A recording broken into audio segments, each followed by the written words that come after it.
What is going on, guys? JD from New York here. WWE news and rumors for the week ending October 13th, 2013. And like I always say, this is your number one source for WWE related news. Fuck those other guys. Alright? Fuck those other guys. This is the best place for your WWE news and rumors, simply because I know you know it's best for business. Okay, now I got a huge show this week, guys. An action-packed show full of news. Okay, it is unbelievable how much news I got this week. I'm going to get right into it with the biggest story of the news week, and that is concerning Hulk Hogan. You thought I was going to say John Cena, right? No, I think this is bigger than John Cena because we all know John Cena is Super Cena, and nothing is ever a surprise when it comes to John Cena, but I will have news on him in a little bit. But Hulk Hogan, for what it's worth, people in WWE believe Hulk Hogan is staying in TNA. At the same time, there are people in the WWE who would like to have him for WrestleMania 30, but the question is, do they want him bad enough to outbid Total Nonstop Action Wrestling? It is noted by a WWE source that if they put either Randy Savage or the Ultimate Warrior in the Hall of Fame in 2014, Hogan can do their induction speech plus some kind of angle with a mid-level heel on the actual pay-per-view. With The Rock and Steve Austin very questionable for WrestleMania 30, Hogan could be the person to deliver big numbers for the WWE. Last year's WrestleMania numbers were disappointing to WWE standard. And there is a feeling that The Rock appearing for a fourth straight year isn't going to pop the numbers this time around. Unless there is a major outside attraction, there's also a feeling that the only thing that will get WrestleMania back to its previous numbers is an announced retirement or final match for The Undertaker. Something big with Hogan or something big with Stone Cold Steve Austin. Now, I'm going to throw my 2 cents in on this news piece. Okay? Do I want to see Hulk Hogan back in the WWE at WrestleMania 30? Yes. Because it's Hulk Hogan. WrestleMania and Hulk Hogan go together like meatballs and mozzarella cheese on a fucking freshly baked Italian roll. Okay? It's just something that people would pay to see. Now, The Rock. Did people pay to see The Rock? The first time around, yes. With the second time around with John Cena, nobody fucking cared. We knew what was going to happen. It was predictable as they come. The Rock himself just was not into the product during WrestleMania again for that second John Cena match. The WrestleMania build was absolutely piss poor. The Rock showed you why he does not want to be back in the WWE. His work ethic in the ring and on the microphone just showed you that it's not the same Dwayne Johnson that we seen in the Attitude Era. The Dwayne Johnson we seen in the Attitude Era was hungry. He wanted it. He wanted to be number one. He was not going to stop until he was number one. The same thing with Steve Austin. Now, Steve Austin would be absolutely massive for WrestleMania if he did come back and fight a John Cena. If he came back and fought a CM Punk. That would be massive. But if the WWE wants the numbers for WrestleMania this year, this is what they need to do. And I've been saying it since early summer, even before then. Bring back HBK for one more final match against Triple H. Bring in Goldberg. Put him against Ryback. Put The Undertaker against John Cena. There you have it. Brock Lesnar, I don't know who you could put Brock Lesnar against. Put him against anybody. Brock Lesnar's going to sell a pay-per-view no matter if he's against the Brooklyn Brawler or if he's against John Cena. It doesn't matter. People are going to pay to see Lesnar regardless of who he's fighting. Okay? You guys know my WrestleMania. CM Punk versus Daniel Bryan for the WWE Championship. This is what needs to happen. The WWE needs to have WrestleMania season set up 6 months in advance. If you want Hogan, I don't know if he's a free agent or not because TNA has these tendencies to like swerve the fans and think they're doing something, sly and just under the radar and trying to surprise everybody and fool everybody, trying to get a rating out of it. It's not going to happen that way. It's not going to happen that way. But Hulk Hogan back in WWE would only be best for business, and I really mean that. I don't mean that sarcastically. It would definitely be best for business. Do I want to see Randy Savage and the Ultimate Warrior in the Hall of Fame? Yes. Do I think Hulk Hogan would be the perfect person to induct them? Yes. You know, I don't know if I want to see Hogan back in a WWE ring, but Hulk Hogan on the program, on the product, you know, like he is in TNA, I think would be, a very exciting time for WWE again. It would gain some electricity. It would gain some notoriety being that he's Hulk Hogan. The Rock, I don't give a fuck about The Rock anymore. The Rock has seen his day, let him right off into the sunset and never to return again. That's how I feel about The Rock. I'm all about Stone Cold coming back. That's who I want at WrestleMania. Okay? But that's my opinion on Hulk Hogan, TNA, WrestleMania, what WWE needs to do to get those WrestleMania numbers back. WrestleMania season has been piss poor. That's why the numbers have been down. The build has been terrible the last 5 years, outside 1 or 2 matches. The WWE does not know how to book WrestleMania correctly. It's all about the spectacle and the grand lore of WrestleMania. They try to make it the biggest event of the year, which they do, but there's no substance to it. There's no substance to it, and that's just the way I feel about it. Let me know what you guys think down below in the comments. Now, John Cena. What's going on with John Cena? It turns out that John Cena wasn't hurt as much as doctors originally expected. When doctors examined him, they found only a partial tear tricep. This was known when WWE announced Cena's original recovery time. So they knew Cena was going to be back quicker than they, anticipated. There was talk of Cena still staying out of action until January, but with WWE's thin roster, the decision was made to bring him back. WWE officials knew Cena would be returning 4 or 5 days ago, but WWE didn't decide on a match with Del Rio until this past weekend. As of Monday, the plan is for Cena versus Del Rio for the World Heavyweight Championship to be a regular singles match, not a Hell in the Cell. Now, I'm okay with Cena being back because Cena just adds to the pay-per-view card. You guys know, if you guys have been listening to me, I'm not a fan of John Cena, but I absolutely respect his in-ring work. He's never put on a bad match, unless it was with The Rock, because those matches were just fucking awful. Okay, and that's not even John Cena's fault. It was just the way The Rock handled himself during the whole thing. But John Cena being back is good for the product. Against Del Rio, I don't know how that's going to pan out. You know? I don't know what they're going to do at Hell in the Cell. Are they going to give John Cena the World Heavyweight Championship? Are they going to bring the World Heavyweight Championship, some notoriety with John Cena holding it? Is that what's going to happen, being that John Cena does not factor into the WWE title picture right now? Are they just going to just give him a belt just because he's John Cena? I don't know how well that's going to translate on TV, but you don't want John Cena hogging up the World Heavyweight Championship title picture now when you got guys like Cody Rhodes coming into his own. You got Damien Sandow, who's got the briefcase. Dolph Ziggler, hopefully. You're going to have Rob Van Dam coming back after a little layoff. Christian possibly, if they ever fucking put him back on TV. You don't want John Cena hogging up the World Heavyweight Championship picture like he did the WWE Championship picture. I think it's too soon for Cena to be coming back. The ratings are hurting, yes, but it's not because John Cena is not there. You got the MLB playoffs right now, which is the most exciting time in baseball all year. You got NFL football. You got the NBA coming back. It's preseason now. Before you know it, the NBA season is going to be starting. All this is factoring into Monday Night Raw and their slumping ratings. It's not because John Cena is not there. The pay-per-views have suffered because John Cena is not there. John Cena has nothing to do with the suffering pay-per-view and the suffering Monday Night Raws. He has nothing to do with it. Everything comes down to booking and storylines and how you're booking your fucking characters on TV. That's what it's coming down to. The pay-per-views have been built around 2 matches the last 4 months. Everything else has been put together and pieced together with fucking duct tape. That's how I honestly feel about it. John Cena has nothing to do with the ratings. WWE wants John Cena there because he's their crutch.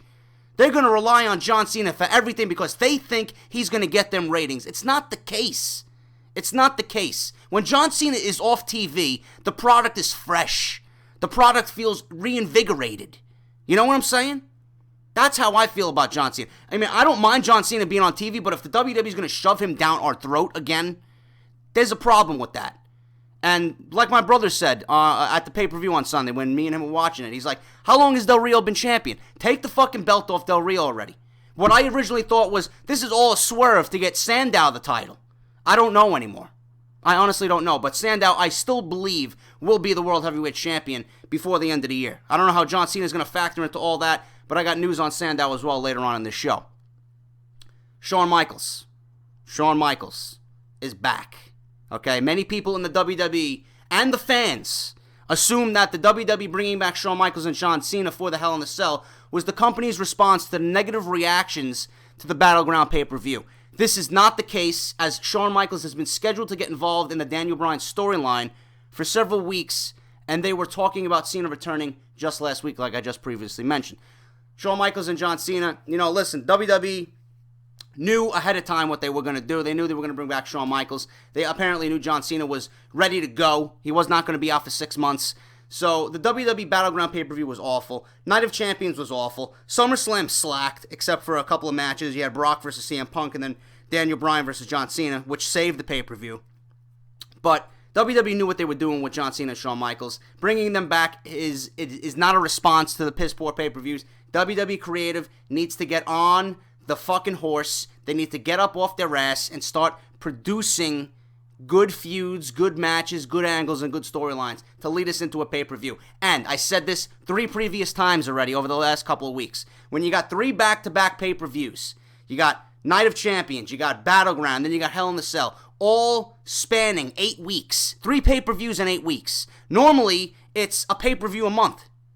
That's going to bring the product down and water the product down to the point where the average viewer like you and I don't give a shit. That's the problem. WWE needs to realize this. But I'm glad Shawn Michaels is back. I'm glad John Cena is back just for the sake of making the product better.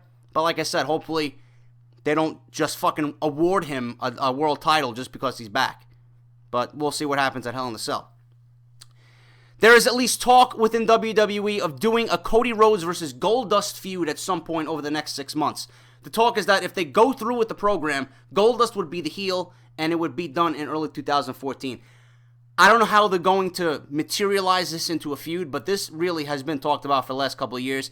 Add that to the WrestleMania card, Cody Rhodes versus Goldust. Give us an engaging, real-life storylines with real-life, vibes to it. You got yourself a winner right there. That's all you need to know. Goldust is 44 years old, can still absolutely go in the ring. Him playing the heel would be perfect. Cody Rhodes is obviously, a rising star with this whole corporate angle. He's going to be the face. I look forward to that actually happening. Hopefully WWE Creative goes through with it. But if I hear any word on how they're going to materialize this feud, you guys will definitely hear about it here on my channel. A few people in WWE Creative have been thinking of angles for Bill Goldberg and Ryback in case something does get worked out for WrestleMania 30. It's not a done deal, but it's something being talked about. There's a chance of Goldberg versus Ryback happening because both sides have not closed the door on a WWE return. And they just came out with a DVD about Bill Goldberg. So WWE is trying to butter up Bill Goldberg. The WWE, honestly, if they want Bill Goldberg at WrestleMania 30, huge fucking signing that would be. Get him on the card, pay the man whatever he wants. He's still in great physical condition. A match with Ryback only makes sense because of the whole aura of Ryback and him being a Goldberg ripoff and them going back and forth on Twitter. Can you imagine the fucking storylines that we would see with Goldberg coming out, surprising everybody, the pop he would get, and then you got Ryback and Paul Heyman feuding with Goldberg? Absolute gold on TV. I hope that happens. If you guys, again, as always, if I hear anything regarding Bill Goldberg possibly coming back to the WWE for WrestleMania 30, you will hear about it on this channel. But that's all I have right now regarding that storyline. This is something I don't like. And when I read this, I was like, this can't be. Why are they doing this? This is just a mistake, okay? Because he's one of my favorite guys on the roster, and he's a heel. He's a perfect heel. You look at this guy, and he's a heel, okay? Damien Sandow, turning babyface soon. It is discussed earlier this year to have Sandow win the Money in the Bank briefcase, cash it in, and lose. That was the original plan. He was going to win the Money in the Bank briefcase and lose it. Okay? Now, the idea appears to be off the table, and it looks like a World Heavyweight Championship run is in his future. Sandow was reportedly told not to do cartwheels or sing anymore. In part because that's the gimmick of NXT's Aiden English now. I'm not too familiar with Aiden English. I got to brush up on him. I hear that he's an up-and-comer in NXT. But word is that Vince McMahon feels that if someone on the main roster is doing the same gimmick as someone in NXT, it makes the main roster guy look like an amateur. I don't want to see Sandow as a face. I just don't. Okay? I know there is a lack of faces on the WWE roster, especially on the SmackDown side, but Damien Sandow is the perfect heel. You don't want to turn him babyface. I don't know how that would translate to TV. I honestly think when the WWE has a heel, they should keep him a heel. Most of the heels that they have on the roster are perfect heels. Like Randy Orton. I don't understand why he was ever turned into a babyface. He should have been a heel his entire career. I just don't understand that. I'm okay with experimenting, but not with guys who just fit the mold of a heel perfectly. And Damien Sandow fits that mold. That mold, you know? World Heavyweight Champion, he will be, but as a heel, I hope, not as a babyface. So we'll see how this translates. But I know on SmackDown, if you guys are gonna watch SmackDown on Sci-Fi tonight, you know, I believe Damien Sandow was actually cheered in the match against Alberto Del Rio, as you guys see. I don't watch SmackDown, so if you guys watch it, let me know what the reaction was for Sandow versus Del Rio. It has been noted by several people within WWE that ever since Eric Pankowski left before SummerSlam, the booking has gone downhill.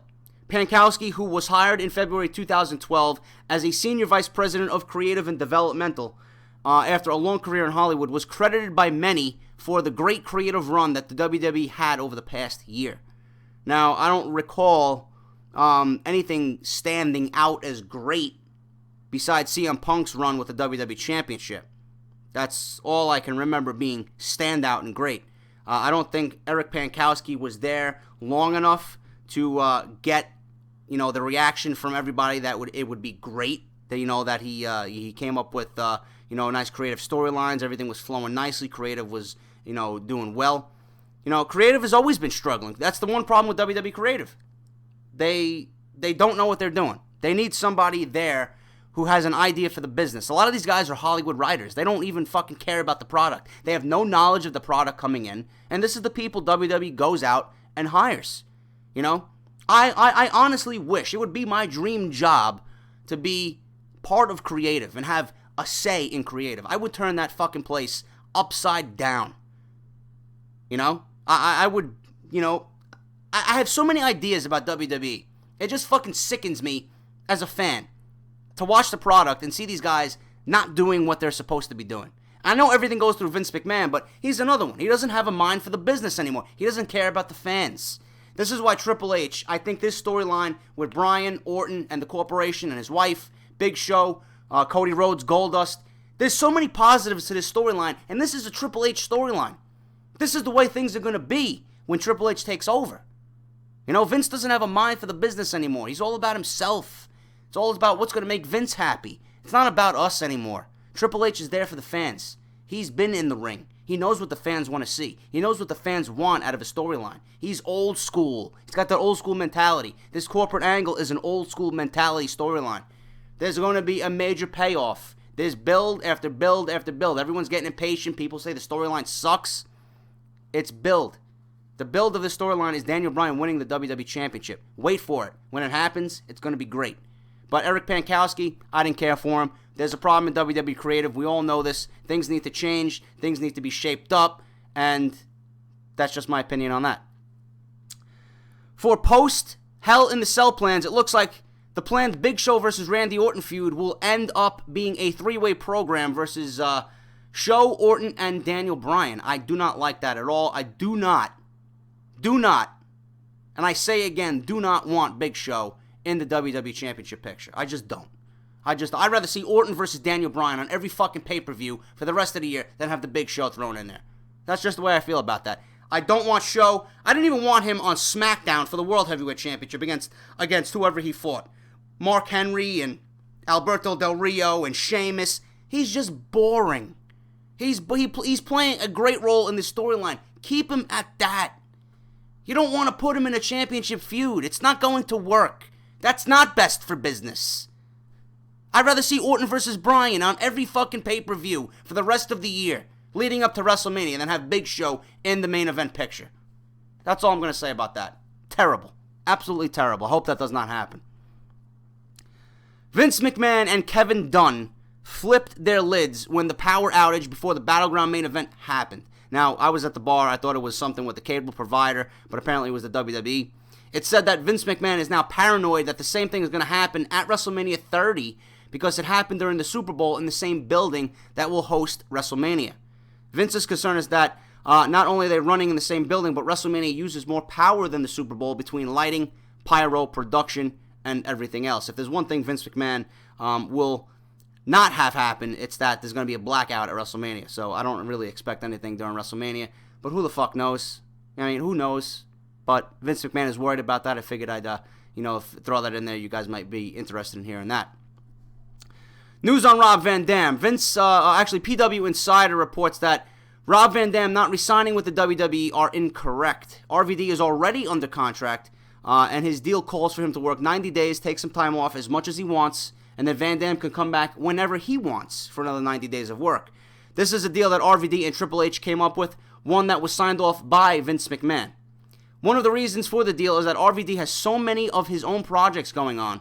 RVD and WWE are on good terms with a new action figure coming out soon and a possible DVD in the works.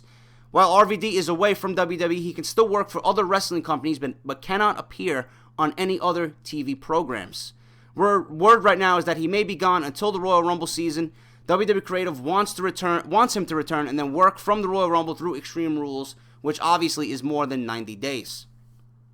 This RVD contract situation has been going on. A lot of false news and rumors have been going out there. That is the most up-to-date information I got, so take that for what it's worth. Former WWE superstar MVP is reportedly still actively pursuing a WWE return. Triple H hasn't ruled out bringing back MVP, especially because of the success they've seen with bringing Rob Van Dam back.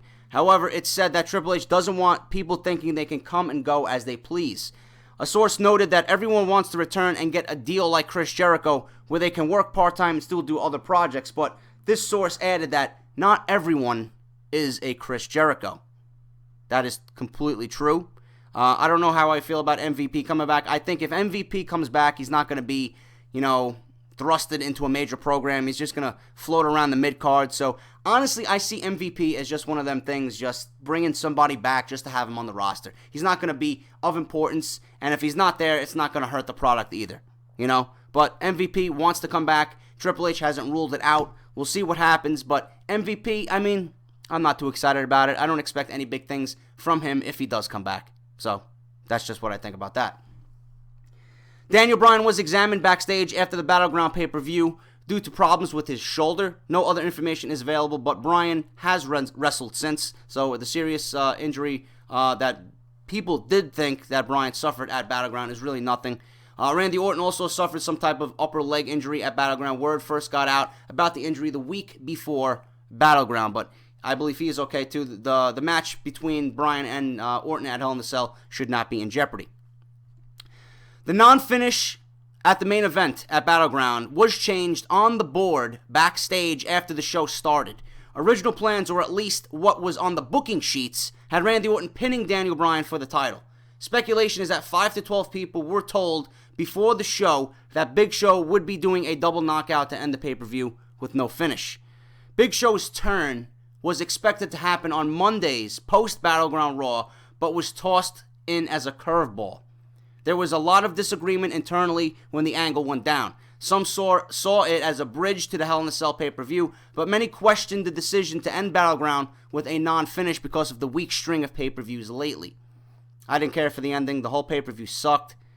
That's just that. I really don't have any opinion on that. A lot of people were disappointed with that. A lot of people actually asked for their money back at the venue. A lot of people actually called up their cable providers and asked for their money back because they were so disappointed with the string of bad pay-per-views and then having a no-finish ending to a vacant World Championship match. I'd be pissed too. But that's WWE's logic. I don't know what the fuck they were thinking, but that's what happened with that whole storyline there with the non-finish at Battleground. WWE officials went back and forth on plans for the Divas title at Battleground as well. The decision for AJ Lee to retain over Brie Bella wasn't made until 1 hour before the show began. I think right now it would be a mistake to take the title off AJ Lee. She is the hottest diva in the WWE division. you don't want to take the title off her. She's pretty much single-handedly keeping that division afloat, no matter if you have Total Divas or not. So I think it would be a mistake if you took the title off AJ. Antonio Cesaro practiced the Cesaro swing on the Great Khali in a rehearsal earlier in the day before Battleground, but it did not go over as well as it did on the pay-per-view. That was actually a pretty decent spot in the match to an otherwise, complete bullshit match that should have never been on the pay-per-view to begin with. Coming out of the big win at Battleground, WWE officials are looking to capitalize on the momentum of Cody Rhodes, but it will be hard to elevate him at the same time they're pushing Daniel Bryan and Randy Orton for Hell in a Cell. Hopefully they do push Cody Rhodes, get him some momentum because he certainly deserves it, and his star is shining brighter with this whole storyline. So hopefully WWE Creative does something decent for Rhodes and starts pushing him more than they've ever been in his career. So hopefully that happens. What else do we got here? A couple more things here. Vince McMahon is said to be very unhappy with the way Triple H and Stephanie McMahon, their characters are coming off on WWE TV. A source noted that Triple H and Stephanie look almost confused as the fans that are trying to follow the angle each week. The same source blamed it on week-by-week writing of the angle and constant changes to the final script. I see that as being true. I mean, I think Triple H and Stephanie McMahon are playing excellent roles in this angle. I don't know how they're coming off to you guys, but I think this WWE source is a little nutty. I like the way Triple H and Stephanie are coming off. I think the angle is great so far. The payoff is going to be great when Daniel Bryan wins the WWE Championship at Hell in a Cell. But as for the week-to-week writing of most storylines and the constant changes to most scripts on a week-to-week basis, this is nothing new. This has been happening all year for the past couple of years. That needs to stop. WWE Creative needs to sit down and think about what they want to do on a week-to-week basis, have things set in stone, and don't change it 20 minutes before you go on the air. That's what you got to do. But that's what they've been doing, and it's a mistake. There are a number of people in the WWE, including Triple H, who feel that Oksana is special and they want to keep her around. Oh well. I don't care for Oksana. I don't care for the Divas division besides AJ, Natalya, and a few others, and that's it. And finally, guys, a lot of people backstage at Monday's Raw were wondering if Shawn Michaels getting involved as special guest referee at Hell in a Cell will lead to his in-ring return at WrestleMania 30. I can only hope, because I've been predicting it since before the summer began. Triple H versus Shawn Michaels at WrestleMania 30. It's best for business. That's WWE News and Rumors, guys. It went on a little longer than I wanted, but you're nearing about 29 minutes of news this week. If you enjoyed, obviously you guys know what to do. Hit that like button, share, favorite, comment, tell your friends, have your friends tell their friends, and so on. This is the number one source for all your WWE needs. Every week, you got Monday Night Raw, you got Weekend Review, you got your pay-per-view when the pay-per-view is on Sunday every month. JD is going to be number one on YouTube for all your wrestling needs. Like I always say, fuck those other guys. This is the place to be because it's best for business. I'm out, guys. I will see you again on Tuesday following Monday Night Raw. And until then, guys, take care, and I'll talk to you soon.